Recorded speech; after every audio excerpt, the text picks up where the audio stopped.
The fact that he was the Savior of the world, and that through him, people, mankind that was separated from God, could now be reunited with God.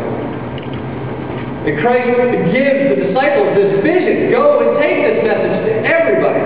And we ended last week at the fact that they're staring into the sky as Jesus ascends and leads them to go and take this task to the world.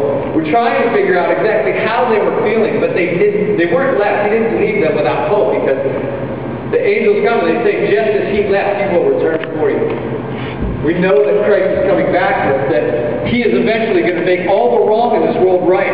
And so we get a chance to take a look at where the church has been, to look back at where this started, to find out how that fits in with you and I in our life. So where have we been? Where has the church been? And what's that mean for us as a believing community together? You know, we talk about being stuck here in the center of Erie, that God has placed us here for a reason, to reach this city. You know, there's only 20 or 30 of us here, but we believe God has given us a mission. You know, Jesus talked to his 12 and gave them a great commission to reach the world. And I believe he's giving us that same commission. That there are thousands of people in this city that don't know him yet. And our commission is to be here in the center of the city, to take the message of Christ and reach this city with it. And so we're here to find out, what is God calling us? Where have we been in our own life, you and I? What is the stuff, maybe even in this past year, that we've been through? What are your issues? Where have you been? Where is God taking you? You know, and as I was thinking about this message, I began to think, like, you know, some people might be here tonight just investigating the whole God thing. So the idea of where we've been is, you might have been on a journey, and some things have happened in your life, and you begin to think about the big questions. Where did I come from? Why am I here?